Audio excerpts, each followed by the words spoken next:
الحمد لله نحمده ونستعينه ونستغفره ونعوذ بالله من شرور أنفسنا ومن سيئات أعمالنا من يهده الله فلا مضل له ومن يضلل فلا هادي له وأشهد أن لا إله إلا الله وحده لا شريك له وأشهد أن محمدا عبده ورسوله صلى الله تعالى عليه وعلى آله وصحبه وسلم تسليما كثيرا أما بعد আল্লাহ রাব্বুল আলামিনের যাবতীয় প্রশংসা যে আল্লাহ রাব্বুল আলামিন শেষ নবী প্রিয় নবী মুহাম্মদুর রাসূলুল্লাহ সাল্লাল্লাহু আলাইহি সাল্লামকে বিশ্বজগতের জন্য রহমত স্বরূপ প্রেরণ করেছেন। তার নবুয়ত প্রাপ্তি বা রিসালাতের পূর্বেও তিনি মহান চরিত্রের অধিকারী ছিলেন। আজকে আমাদের ধারাবাহিক আলোচনা সিরাতুন নবীর পর্ব নম্বর ৮। নতুন বছর এখন 1441 হিজরি শুরু হয়েছে। আজকে ৮ই মুহররম 1441 হিজরি। যে বিষয়টি নিয়ে আলোচনা করব সেটা হচ্ছে নবী করিম সাল্লাল্লাহু আলাইহি ওয়াসাল্লামের নবুয়ত প্রাপ্তির পূর্বে চরিত্র। নবী সাল্লাল্লাহু আলাইহি ওয়াসাল্লামের নবুয়ত রিসালাতের আগে কেমন চরিত্র ছিল, কেমন চরিত্রের অধিকারী তিনি ছিলেন, কেমন তিনি চরিত্রবান ছিলেন। যদি নবুয়তের রিসালাত, ঈমান, ইসলাম, ওহী আসার আগে তিনি মহান চরিত্রের অধিকারী হন, তাহলে কত ভালো মানুষ তিনি ছিলেন। রাসূলুল্লাহ সাল্লাল্লাহু আলাইহি ওয়াসাল্লাম ছোট থেকেই বড়ই জ্ঞানী মানুষ ছিল। যারা জ্ঞানী হয় তাদের অনেক লক্ষণ থাকে, আর নবী রসুলের সাথে তো কোনো তুলনাই চলে না। আর বিশেষ করে শেষ নবী মুহাম্মদ রাসূলুল্লাহ সাল্লাল্লাহু আলাইহি ওয়াসাল্লাম, যার মধ্যে সমস্ত ভালো গুণ ছিল, যেগুলি একজন মানুষের মধ্যে ভালো গুণ হওয়া সম্ভব।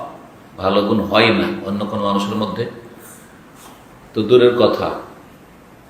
একটি কবিতায় কবিরা বলেছেন যে সমস্ত নবী রসুলগণের মধ্যে যেসব ভালো গুণগুলি ছিল ছড়িয়ে ছিটিয়ে, সেই সমস্ত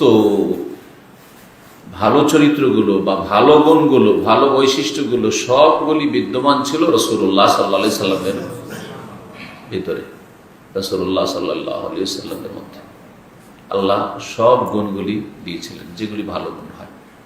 যেমন দেখতে অতি সুন্দর হওয়া একটা ভালো সৃষ্টিগত গুণ, এটা চারিত্রিক গুণ না। এটা কি? কারণ অনেকে দেখতে সুন্দর, চরিত্র নাও ভালো হইতে পারে। তো মানুষের বৈশিষ্ট্য হচ্ছে দুই রকম, একটা হচ্ছে খালকি আর একটা খলকি। খালকি মানে সৃষ্টিগত, যে আল্লাহ কেমনভাবে সৃষ্টি করেছেন মানুষকে, যেখানে মানুষের ক্ষমতা চলে না। আপনি আপনাকে সুন্দর করার ক্ষমতা রাখেন না, এটা আল্লাহর খাস ক্ষমতা। আল্লাহ যেভাবে যাকে করেছেন ওইভাবে সে থাকতে পারে। কিন্তু খলকি যেটা চারিত্রিক বৈশিষ্ট্য, চরিত্রের গুণ, সেটা মানুষ উন্নত করতে পারে।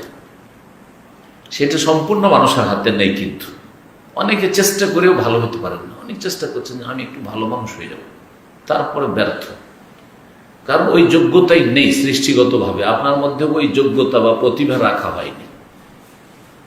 কিন্তু মানুষ চেষ্টা করলে অনেক ভালো হতে পারে চারিত্রিক দিক থেকে। খারাপ মানুষ চেষ্টা করলে ভালো হতে পারে, ভালো মানুষ চেষ্টা করলে অনেক ভালো হতে পারে। জি হ্যাঁ, ভালো হওয়ার শেষ নেই। তাহলে এখানে একটি কথা মনে রাখবেন যে সৃষ্টিগত গুণে মানুষের কোনো ক্ষমতা চলে না, কিন্তু চারিত্রিক গুণে মানুষের কি আছে? ক্ষমতা আছে। মানে এটা শুধু আল্লাহ প্রদত্ত না, এটা কাসাবি, মানে এটা উপার্জন করা সম্ভব বা অর্জন করা সম্ভব, হাসিল করা সম্ভব। আপনি চেষ্টা করলে ভালো হতে পারেন, অনেক কিছুই চেষ্টা করতে পারেন। মিথ্যা কথা আমি জীবনে বলবো না, আমানতে খেয়ানত মোটেই করবো না, ওয়াদা খেলাফি মোটেই করবো না আমি, মানুষের সাথে ধোঁকাবাজি জীবনে করবো না। আমার লাভ হোক আর লস হোক, ক্ষতি হোক, আমি জীবনেও আমি দোষ ত্রুটি কে ঢেকে আমি মিথ্যা বলবো, মিথ্যার আশ্রয় নেব, বা কারো গীবত করব, কারো চুগলখড়ি করব না, মোটেই করবো না। এগুলো করা যায় না? তাহলে দেখেন, এগুলো কিন্তু অর্জিত বস্তু, মানে অর্জন করা যায়, মানুষ পারে। জি হ্যাঁ, আমি নরম ভাষায় কথা বলবো, চেষ্টা করলে পারা যায়। অনেক সময় কন্ট্রোল করতে পারেন না, রাগ উঠলে তখন নিজেকে কন্ট্রোল রাখতে পারে না। এই জন্য বললাম যে সব ক্ষেত্রে বা সবাই সেটা অর্জন করতে পারে না, কিন্তু চেষ্টা করার সুযোগ আছে যে আপনি ভালো হতে পারবেন। রাগী মেজাজের লোক, কিন্তু তারপর আমি ঠান্ডা থাকবো, রাগের কিছু আসলেও রাখবো না, চেষ্টা করা যেতে পারে। রাগটা কম করবো, আমি চেষ্টা করা যেতে পারে। জি, আমি অলস, অনেকে জন্মগত অলস, কিন্তু না, আমি আমার অলসতা কাটাবো, এলসেমি কাটাবো, চেষ্টা করা যেতে পারে। এগুলো এই জন্য বলছি যে এগুলো দিয়ে আমাদের কাজে আসবে, কারণ আমাদের প্রত্যেককে আল্লাহ ভিন্ন ভিন্নভাবে সৃষ্টি করেছেন বৈশিষ্ট্য দিয়ে, সেটাকে আমরা উন্নত করতে পারবো। সেটাকে আমরা যেমন ইমানের অবস্থা উন্নত করতে পারবেন, ইবাদত বন্দেগীর কোয়ালিটি উন্নত করতে পারবেন, হ্যাঁ, তেমনি আখলাক চরিত্র উন্নত করতে পারবেন। আপনি ক্ষমতা আছে। এই কথা বললে হবে না যে আমি এমন পরিবেশে মানুষ এসেছি, আমার বাপ মা ভালো কিছু শিখায়নি, এর বেশি আর কেউ না। না না, অনেক কিছু হইতে পারবেন আপনি। গোবরে পদ্ম ফুল হইতে পারেন না, খারাপ পরিবেশে থেকেও ভালো হইতে পারে না। তো নবী করিম সাল্লাল্লাহু আলাইহি ওয়াসাল্লামের মধ্যে সমস্ত ভালো বৈশিষ্ট্যগুলি ছিল, যেগুলি ছড়িয়ে ছড়িয়ে আম্বিয়া রাসূলদের মধ্যে ছিল। বলছিলাম যে সৌন্দর্য, সবচেয়ে সুন্দর নবী যে প্রসিদ্ধ আছে ইউসুফ আলাইহিস সালাম, কিন্তু রাসূলুল্লাহ সাল্লাল্লাহু আলাইহি ওয়াসাল্লাম অতি সুন্দর ছিলেন। ইউসুফ আলাইহিস সালাম সাথে কম যদি কেউ বলে তো ভুল বলবে। জি, এইভাবে অন্যান্য নবীদের মধ্যে যেসব বৈশিষ্ট্যগুলি ছিল, যেমন বক্তব্যের ক্ষমতা, হ্যাঁ, বক্তব্যের ক্ষমতা, বক্তব্যের তাসির, প্রভাব কোন নবীর বেশি ছিল? হ্যাঁ, ওয়াতাইনাহু ফাসলাল খেতাব, আল্লাহ বলেছেন তাকে আমি বক্তব্যের ক্ষমতা দান করেছিলাম। ফাসলাল খেতাব দাউদ আলাইহিস সালাম, দাউদ আলাইহিস সালাম। কিন্তু রাসূলুল্লাহ সাল্লাল্লাহু আলাইহি ওয়াসাল্লামের মধ্যে সেটা পূর্ণ মাত্রায় ছিল, তার চাইতে কম ছিল না, হয়তো বেশি ছিল। জি হ্যাঁ, এইরকম ভাবে বিভিন্ন দিক থেকে সাহসিকতা, ধৈর্য ধারণ, ইত্যাদি ইত্যাদি, আল্লাহর ভয় ভীতি। জি, তো এইরকম বহু গুণ আম্বিয়া রসুলগণের মধ্যে ছিল। সে সমস্ত গুণ রাসূলুল্লাহ সাল্লাল্লাহু আলাইহি ওয়াসাল্লামের মধ্যে ছিল সৃষ্টিগতভাবে। আর নবুয়ত রিসালাতের পরে সেটা কোরআনে কারীম নাযিল হয়েছে, ওহী নাযিল হয়েছে, নবী সাল্লাল্লাহু আলাইহি ওয়াসাল্লামের কাছে কোরআনে ওহী এসেছে, হাদিসে ওহী এসেছে, তখন সেটা কি হয়েছে? আলোর উপর আলো, নূরুন আলা নূর হয়েছে। কিন্তু তিনি জন্মগতভাবেই আলা খুলুকিন আযীম, মহান চরিত্রের অধিকারী ছিলেন। তিনি অত্যন্ত জ্ঞানী মানুষ ছিলেন। মানুষের জ্ঞানী হওয়াটা একটা ভালো গুণ। জি, অত্যন্ত শক্তিশালী মানুষ ছিলেন।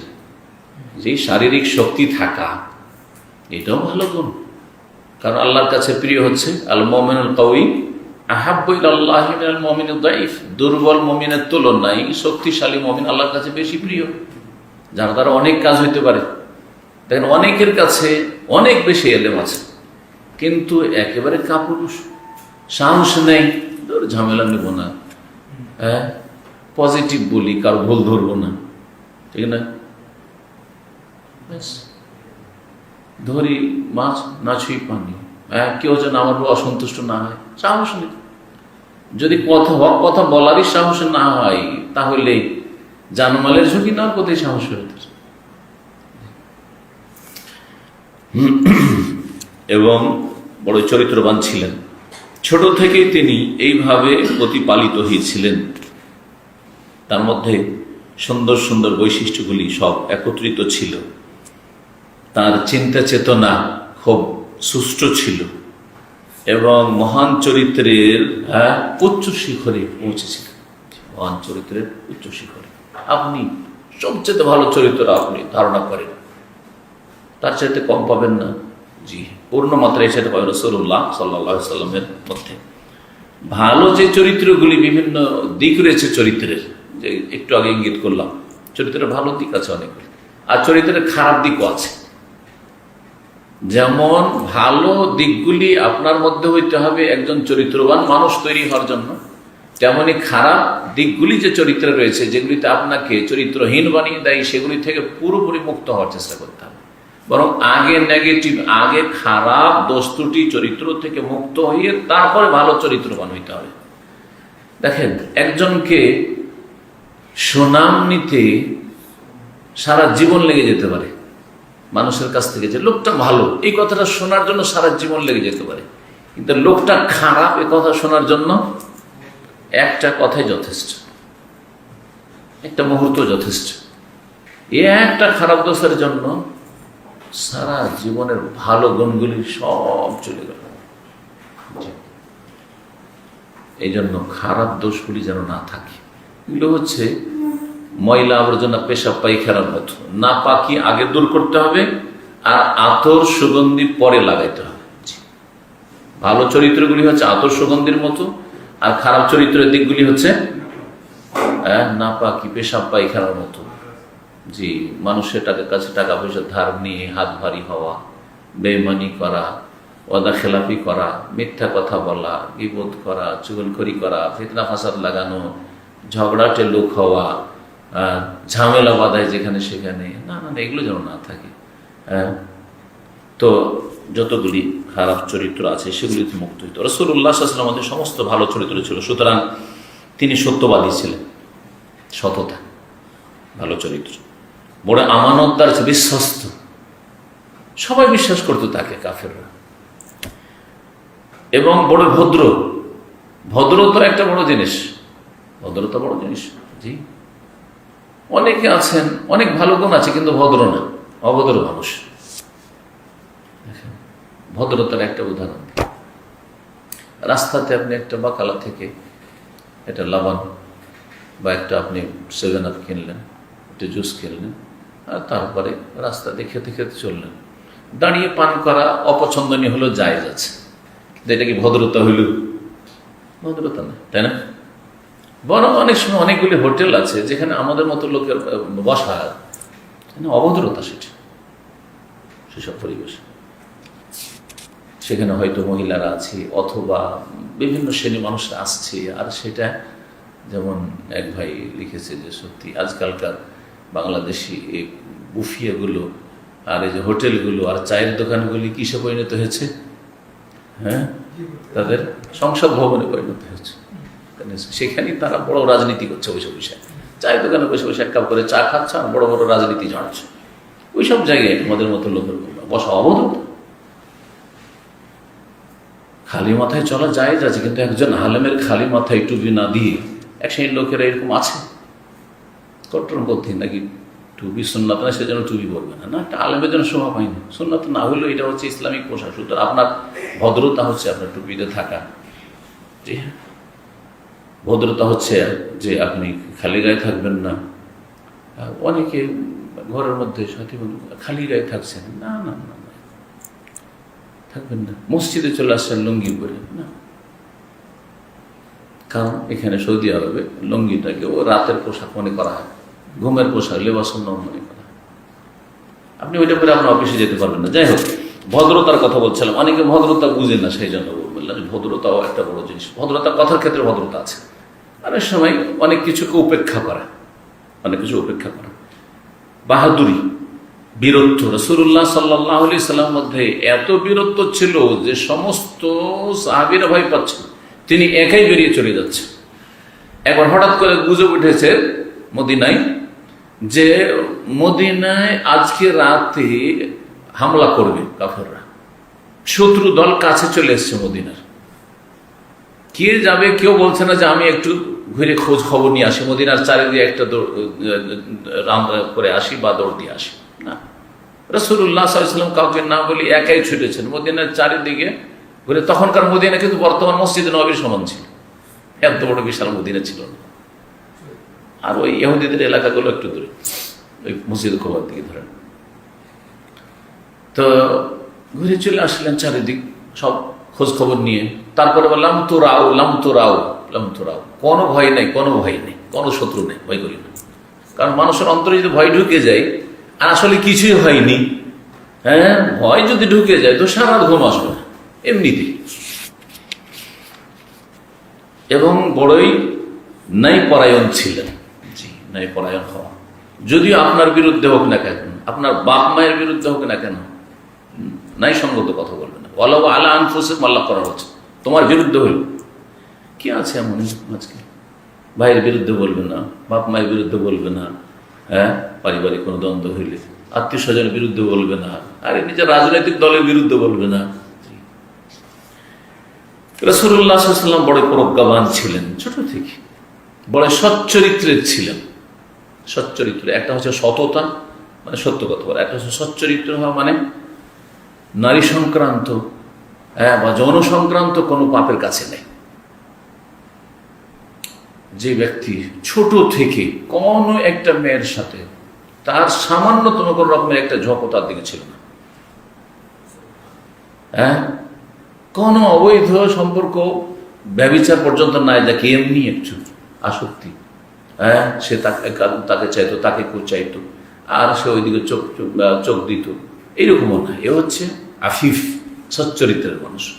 আজকাল এই ফিতনার যুগে সচ্চরিত্রের মানুষ পাওয়াটা বড় জুটি। রাসূলুল্লাহ সাল্লাল্লাহু আলাইহি ওয়াসাল্লাম বড় সচ্চরিত্রের অধিকারী ছিলেন, বড়ই আখিরাতমুখী ছিলেন, দুনিয়া বিমুখ, দুনিয়ার লোভ লালসা এত বেশি যে নিজের স্বার্থ থেকে পেছনে সরতে পারি না, দুনিয়া তো প্রাধান্য পেয়েছে।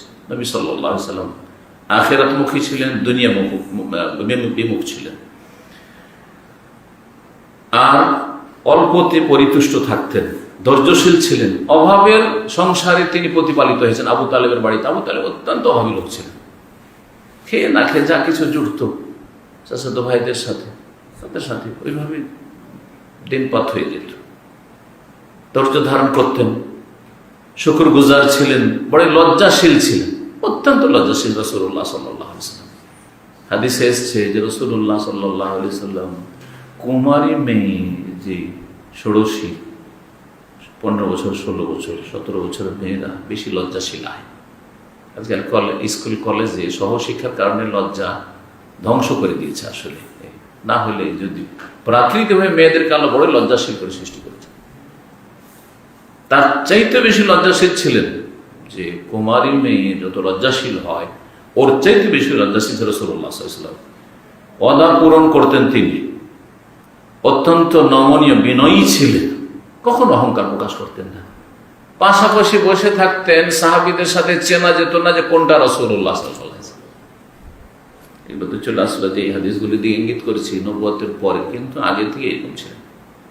অত্যন্ত হিতাকাঙ্ক্ষী ছিলেন, মানুষের হিতাকাঙ্ক্ষী হওয়া, মানুষের ক্ষতি চাইবেন না, মানুষের দরদি হবেন, মানুষের ব্যথায় ব্যথিত হবেন, মানুষের উপকার করার চেষ্টা করবেন, অপকার করবেন না। যদি উপকার করা সম্ভব না হয়, সবার সম্ভব না উপকার করা, তো কমপক্ষে আপনার দ্বারা যেন ক্ষতি না হয় কথা কাজ দিয়ে।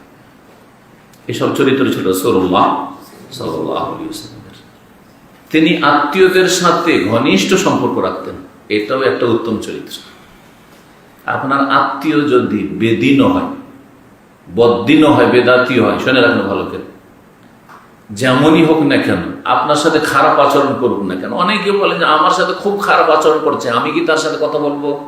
আমি কেমন করে তার সাথে ভালো আচরণ করব? তাহলে তো বদলা, এটা তো যে কোনো লোকের সাথে করে।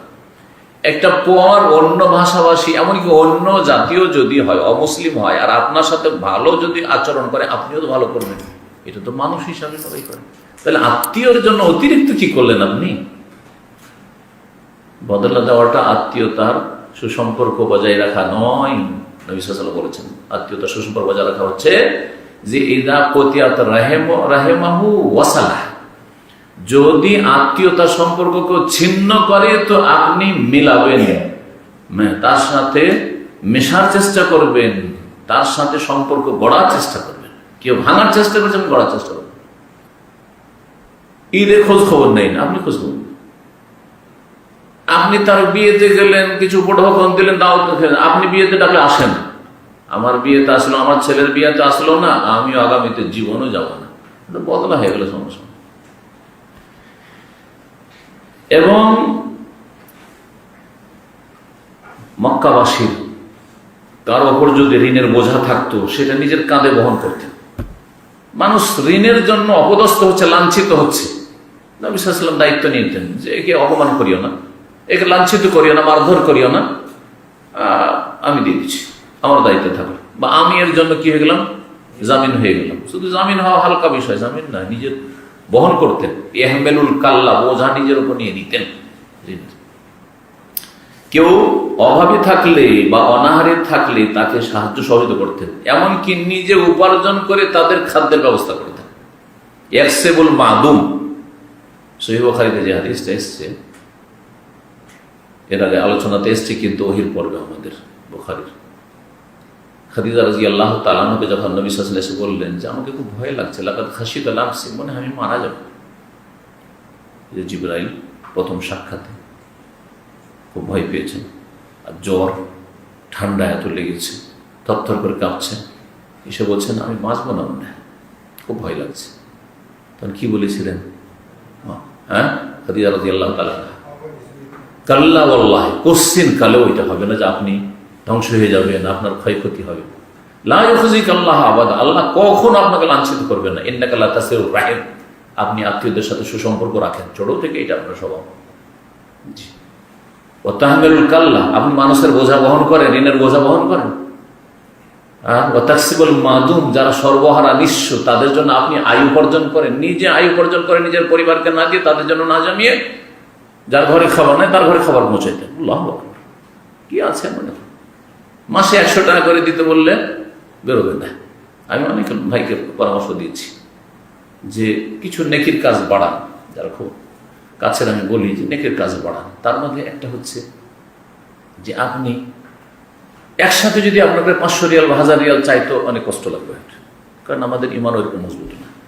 কিন্তু যদি আমি প্রতিদিন মনে করি যে আমি 3 টাকা করে, 3 রিয়াল করে বা 4 রিয়াল করে খেতে, কিছুই লাগবে না, তাহলে মাসে আমার 100 রিয়াল হয়ে যায়, তাই না? প্রতি মাসে বেতন পেলাম, 100 রিয়াল আলাদা রেখে দেব। আমার যদি 100 রিয়াল বেতন কমও হইতো তবুও আমার কিন্তু সংসার চলত, কোনো হইতো, মনের ব্যাপার শুধু। এই 100 করে রাখাতে গোটা বছরে কত হইল? 1200 রিয়াল। এই 1200 রিয়াল যদি বাংলাদেশে নিয়ে যান তো কত টাকা হয়ে যাবে? 25-26 হাজার টাকা। 25-26 হাজার টাকা যদি আপনি গ্রামের গরিবদেরকে দেন তো সব খুশি হয়ে যাবে, কত যে দোয়া দিবে, এত ভালো মানুষ। জি সুবহানাল্লাহ। অথচ আপনার গায়ে লাগলো না, কোনো কষ্ট হলো না, এই পয়সাটা দিতে হবে, তার প্রতি মাসে মাসে দিচ্ছে। এরকম কোরআন একসাথে আপনি কোরআন পড়েন, বেশি পারবেন না, কিন্তু প্রতিদিন আমি 5 পেজ 10 পেজ করে হইল পড়বো। সকালবেলা একটু পড়লাম, জোহর আসর একটু পড়ে নিলাম, মাগরিব একটু পড়ে নিলাম, ঘুমাবার আগে একটু পড়ে নিলাম। দেখবেন যে খুব সহজে এক পারা বেশি বলছেন, 1 পারা 1 জুজ ডেইলি খতম করাটা কোনো ব্যাপার না। দেখবেন মাস শেষ হওয়ার আগে আগে আপনার কি হয়ে গেছে? কোরআন খতম হয়ে গেছে। এগুলো হচ্ছে নেকি বাড়ানোর উপায়। মানুষ এইভাবে জীবনে উন্নতি করতে পারে। ইয়াকসিবুল মাদুম, জি, ওয়া ইয়াকরিদ যায়ফ, এবং রাসূলুল্লাহ সাল্লাল্লাহু আলাইহি ওয়াসাল্লাম অতিথির আপ্যায়ন করতেন। অতিথি মানে পরিচিত মানুষ না, অপরিচিত আননোন মানুষ, চেনেন না, এসছেন, অজানা ব্যক্তি, আগন্তুক ব্যক্তি, খেতে দিতে হবে, থাকার জায়গা দিস। এবং এবং যে কোনো ন্যায়সঙ্গত বিষয়ে যদি কেউ সাহায্য চায় বা সাহায্যের প্রয়োজন হয়, আপনি সাহায্য দাঁড়িয়েছেন, সাহায্য করেছেন। একটা লোকে মারছে, একটা লোকের জুলম অত্যাচার হচ্ছে, তাড়াতাড়ি গিয়ে সেখানে হাজির হয়েছেন জুলমের অবসান ঘটাবার জন্য। এগুলি ছিল নবী সাল্লাল্লাহু আলাইহি ওয়াসাল্লামের বাল্য জীবন থেকে চরিত্র। আল্লাহ রাব্বুল আলামিন এমনকি রাসূলুল্লাহ সাল্লাল্লাহু আলাইহি ওয়াসাল্লামের ধর্মীয় ক্ষেত্রে, দ্বীনের ক্ষেত্রেও হেফাজত করেছেন। এতক্ষণ তো আলোচনা চলছিল চারিত্রিক বিষয়গুলি। চারিত্রিক বিষয়ে অনেক অমুসলিম আছে যাদের বেশ কিছু ভালো চরিত্র আছে, আছে না? অনেক অমুসলিম আছে চারিত্রিক ক্ষেত্রে দেখবেন তাদের চরিত্র অনেক মুসলিমের চাইতে ভালো, সব মুসলিমের চাইতে ভালো না। এইটা যারা বলে তারা কিন্তু বিভ্রান্ত, তারা মূর্খ। আজকালকার মুসলিমদের চাইতে কাফেরদের চরিত্র ভালো। ও 2-4টা তাদের লৌকিকতা দেখে, আর তাদের কিছু অ্যাক্টিং দেখে, আর কিছু বাক্য শুনে, জনকল্যাণমূলক কিছু কাজ দেখে মনে করে যে এদের মধ্যে মানবতা আছে। মানবতা আছে তো এত জুলুম অত্যাচার করা মুসলিমদের উপর। কাফের উপর জুলুম হলে দেখতেন সারা পৃথিবী একেবারে চিৎকার করে পড়ত একজন কাফের উপর জুলুম হলে, আর হাজার হাজার লক্ষ লক্ষ মুসলিমকে মারা হচ্ছে, তখন মানবাধিকার নেই। কোথায় যাচ্ছে তাদের মানবতা? তখন তাহলে এইসব ধোকাবাজি বাদ দেন, আর সব ধোকা খেয়ে না। তবে আছে কিছু লোক আছে, হ্যাঁ, তাদের মধ্যে ইনসানিয়াত, মানবতা হয়তো আছে।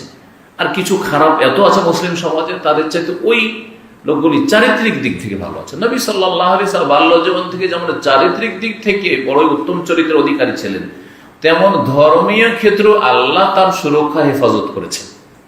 কারণ অনেকে আছে অমুসলিম, চরিত্র ভালো, কিন্তু মন্দিরে গিয়ে দেবদেবীর পূজা করে, চার্চে গিয়ে শিরক কুফরি করেন। কিন্তু রাসূলুল্লাহ সাল্লাল্লাহু আলাইহি ওয়াসাল্লামের কাছে ওহী নেই, আল্লাহ সম্পর্কে কোনো জ্ঞান আসেনি, আসমানি কোনো সংবাদ আসেনি, না তাওহীদের কথা শুনেছেন, না তিনি কোনো দ্বীনের কথা, আল্লাহর কথা কোনো শুনেছেন, কিছুই আসেনি তার কাছে। মা কুনতা তাদরি মাল কিতাব ওয়াল ঈমান, হে নবী, এমন একটা সময় ছিল তুমি জানতে না যে কিতাব, আসমানি কিতাব বা কি, ওয়াল ঈমান, আর ঈমান আর ইসলাম আর তাওহীদ বা কি, কিছু জানতে না। ওয়ালাকিন জাআলনাহু নূরান নাহদি বিহি মান নাশা, তবে আমি এটিকে জ্যোতি করেছি, নূর, এই দিয়ে যাকে ইচ্ছা আমি হেদায়েত করে থাকি। তো রাসূলুল্লাহ সাল্লাল্লাহু আলাইহি ওয়াসাল্লাম ছোট কাল থেকেই শিরক কুফরি থেকে, মেলা থেকে, আর মুশরিকদের পূজা পাঠ থেকে দূরে থেকেছেন। প্রাকৃতিক ভাবে, জন্মগতভাবে তার কি ছিল, ঘৃণা ছিল, এগুলো আমি করব না। এটা বিরাট একটা গুণ, খুব গুরুত্বপূর্ণ একটা গুণ। কোনো জ্ঞান নাই, কিন্তু আমার ভালো লাগে না কাছে। এইরকম লোক যদি মুসলিম সমাজে কেউ থাকে, মাজার পূজারী বংশে, সুফিদের বংশে, ভণ্ডদের বংশে পয়দা হয়েছে, কিন্তু তাকে পীর মুরিদি খারাপ লাগে, আর তারপরে অন্ধভক্তি খারাপ লাগে, এই মাজার ব্যবসা খারাপ লাগে, তো জানতো তার মধ্যে একটা ভালো চরিত্র আছে। তার কাছে ইসলামের কোনো জ্ঞান নেই, বাপ মা সবাইকে দেখছে যে মাজার পূজারী, গায়রুল্লাহর কাছে ধর্ণা দেয়, জি, দ্বীনের তাওহীদ জানে না, সুন্নাহ জানে না, কিন্তু তাকে খারাপ লাগে। এটা একটা ভালো গুণ, যা পূর্ণ মাত্রায় ছিল রাসূলুল্লাহ সাল্লাল্লাহু আলাইহি ওয়াসাল্লাম। এই জন্য তাকে খুব খারাপ লাগতো কাফেরদের মক্কার সেসব কুসংস্কার এবং দেবদেবীর পূজা এবং শিরকে সেসব মেলা। কখনো তিনি কোনো মেলায় যেতেন না, কখনো কোনো দেবদেবীর সামনে তিনি যেতেন না। এমন কি যেগুলি দেবদেবীর নামে জবাই করা হইতো পশু, সেই পশুর কোনোদিন গোশত তিনি খাননি। ওয়ালাম ইয়াকুল মিম্মা যুবিহা আলা নুসব আও উহিল্লা বিহি লিগাইরিল্লাহ, অথবা যেসব পশুকে গায়রুল্লাহ, আল্লাহ ছাড়া অন্য জন্য উৎসর্গ করা হইতো, যেমন হিন্দুরা ষাঁড় উৎসর্গ করে মায়ের নামে, কবর পূজারী মুসলিম সমাজের তারা খাসি বা মোরগ উৎসর্গ করে কিসের জন্য, অমুক বাবার নামে, অমুক পীরের নামে, মাজারের নামে। এসব বস্তু খেতেন না, কারণ এগুলি হচ্ছে শিরকি পশু, যেগুলি আল্লাহ ছাড়া অন্যের সান্নিধ্যের জন্য সেগুলি উৎসর্গ করা হয়েছে। এমনকি তিনি শিরকি শপথ করতেন না। মক্কার মুশরিকরা লাত উজ্জার শপথ করত, হ্যাঁ, আল্লাহর সাথে কি করতো তারা, আল্লাহও বলতো, আর লাতের কসম, উজ্জা দেবীর কসম, এসব করতো। যখন আবু সুফিয়ান, খালিদ বিন ওয়ালিদ উহুদের যুদ্ধে আসলো, তারা কাফেরদের পক্ষ থেকে নেতৃত্ব দিল আর 70 জন মুসলিমকে শহীদ করলো। তারপরে যখন যুদ্ধের ময়দান ছেড়ে যাচ্ছিল, তখন স্লোগান দিয়েছিল কি, ওলো হোবাল, হোবালের জয়, হোবালের জয়, লানাল উজ্জা ওয়ালা উজ্জা লাক, আমাদের উজ্জা দেবী আছে, তোমাদের উজ্জা দেবী, উজ্জা দেবীর জয়, হোবাল দেবের, হ্যাঁ, দেবতার জয়। জি হ্যাঁ, যেমন হিন্দুদের জয় শ্রীরাম, জয় শ্রীরাম, জয় কৃষ্ণ, এসব করতে বাধ্য করছে মুসলিমদেরকে। ভারতের এক শ্রেণীর ইসলাম বিদ্বেষী, মুসলিম বিদ্বেষী, মুসলিমদের শত্রু, লানাহুমুল্লাহ, আল্লাহ তাদেরকে ধ্বংস করুক, তাদেরকে লাঞ্ছিত করুক এবং তাদের অনিষ্ট দিয়ে তাদেরকে সর্বনাশ করুক। নবী সাল্লাল্লাহু আলাইহি ওয়াসাল্লাম কখনো দেবদেবীর শপথ করতেন না, কখনো কোনো দেবদেবীকে স্পর্শ করতে যেতেন না, কাছে যেতেন না।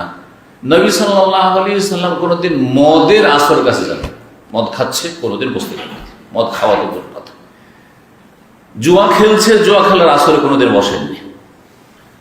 সারা রাত জেগে খেলাধুলা করছে, আড্ডা দিচ্ছে, কোনো জায়গায় আড্ডা দিচ্ছে যুবকরা, সাথী বন্ধু একই সমবয়সী, তারা, তাদের সাথে কোনোদিন বসতেন না।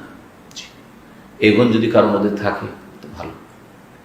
অনেকে আছেন যে আলহামদুলিল্লাহ ছোট থেকে আপনার ওই গ্রামের খারাপ পোলাপান যারা ছেলে মেয়ে ছিল তাদের সাথে আপনার উঠা বসা নেই। এটা ভালো গুণ আলহামদুলিল্লাহ। আমি আমার গ্রামের যেটা বাড়ি ছিল প্রায় তো জীবনটা ওই 12 বছর বয়স থেকে মাদ্রাসায়, তারপর মাদ্রাসা থেকে যেতাম 1 সপ্তাহ 2 সপ্তাহ, কখনো ছুটি হতো, রমজান মাসটা 1-1.5 মাস ছুটি হতে যেতাম। তো গোটা গ্রামে একটা অথবা দুটা ছেলেকে একটু ভালো পেতাম, তাদের সাথে কথা বলতাম, আর কারোর সাথে উঠা বসা ছিল না। এটা মনে করি আমার জন্য অনেক ভালো হয়েছে যে আমার মানে খারাপদের সাথে কোনোদিন সম্পর্ক ছিল না। সুতরাং খারাপ কথাগুলি কোনোদিন কানেও আসেনি। যেসব ছেলেরা এখন ফিতনার যুগে এগুলো আরো বেশি বেড়েছে, কিন্তু তখনও কিছু ছিল, হ্যাঁ ওই মেয়েটা কেমন, তো ওই মেয়েটা কেমন, ওই ইত্যাদি এইসব ছিল, ওগুলো কানে আসতো না, কারণ ওদের সাথে কোনো সম্পর্ক নেই। গ্রামে গেলে বাড়ি মসজিদ, আর ওই 2-1টা ছেলে মসজিদে আসতো, নামাজ পড়তো, এইগুলোর সাথে সম্পর্ক কারোর সাথে কোনো সম্পর্ক নেই। বুঝছেন? তো এগুলো ভালো গুণ যদি কারোর মধ্যে থাকে, আর এইভাবে যদি ছেলে মেয়েদের তরবিয়ত করতে পারেন খুবই ভালো। আপনার ছেলেরা খারাপ ছেলেদের সাথে চলাফেরা না, ছোট্ট থেকে যদি আপনি খেয়াল রাখতে পারেন তাহলে আপনি চাচ্ছেন। আমি সৌদি আরবে এত ভালো পরিবেশ আমার ছেলেদেরকে মানুষ করি, তারপর আমার ছেলেদেরকে বলি যে মাদ্রাসায় পড়ার সময় সমস্ত ছেলের সাথে রাখতে হবে, ক্লাসে ভালো আর মন্দ, কিন্তু এখানে এসে এই যে মাঠে খেলাধুলা করছে না, বিকেলে কোনো খেলাধুলা নেই দেশে। হেফজখানা যেন মসজিদে, ওখানে ভালো ছেলেগুলো আছে, আর চলে আসো। কোনো খাস বন্ধু আছে অথচ তার চরিত্র সম্পর্কে আমরা জানি না, এরকম বন্ধু আমরা চাই। আলহামদুলিল্লাহ, এইরকম যদি ভালো তরবিয়ত করতে পারেন তো এটা খুব ভালো। রাসূলুল্লাহ সাল্লাল্লাহু আলাইহি ওয়াসাল্লাম এইভাবে প্রতিপালিত হয়েছেন। সুবহানাল্লাহ, যাকে আল্লাহ হেফাজত করবেন এইভাবেই কিন্তু সে হেফাজতে থাকবে। আল্লাহ যেন আমাদের হেফাজত করেন যতদিন আমাদের সময় আছে, আয়ু আছে, আর আমাদের আগামী প্রজন্ম ছেলে মেয়েরা তাদের আল্লাহ যেন হেফাজত করেন, তাদেরকে ভালো ইসলামী তরবিয়তের তৌফিক দান করেন।